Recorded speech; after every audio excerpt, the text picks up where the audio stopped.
కేంద్రం దగ్గర పంట పొలాలు వేసుకున్న రైతులు ఇవాళ భారీ వర్షాల వల్ల వందల ఎకరాల ఇవాళ పొలాలు నష్టపోవడం జరిగింది. ఏదైతే కొన్ని వేల డబ్బులు పెట్టుబడి పెట్టుకొని అప్పు తెచ్చుకొని ఇవాళ పెట్టుబడి పెట్టారు, నోటికొచ్చిన ఏదైతే ఇవాళ వరి ధాన్యాలు ఉన్నాయో పూర్తిగా కొట్టుకుపోయే విధంగా ఉంది. ఇవాళ ఈ వర్షాల వల్ల చూస్తున్నాం మనం. ఏదైతే ఇవాళ ఎవరైతే ఎకరానికి కనీసం 50,000 నష్టపరిహారం ఇవ్వాలి, వాళ్ళ కుటుంబాన్ని ఆదుకోవాలి. ఇప్పటికే ఎవరికైనా రైతులకు కదిలిస్తే బోరున ఏడుస్తూ ఉన్నారు.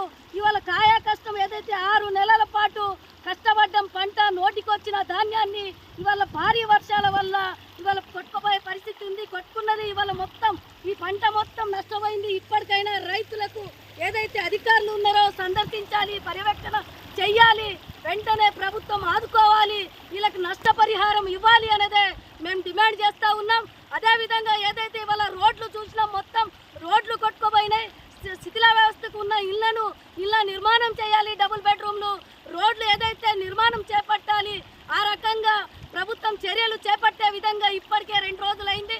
ఇప్పటికీ ప్రభుత్వం కానీ అధికారులు కానీ నష్టపోయిన పొలాలకు సందర్శించలేదు, పర్యవేక్షణ చేయలేదు. వెంటనే పర్యవేక్షణ చేయాలి, లేకుంటే ప్రభుత్వం నష్టపరిహారం ఇవ్వకుంటే రానున్న కాలంలో సిపిఎం ఆధ్వర్యంలో రుద్రూరు మండలంలో ధర్నా చేస్తామనేదే పోరాటాలను ఉధృతం చేస్తామని సిపిఎం పార్టీగా హెచ్చరిస్తూ ఉన్నాం.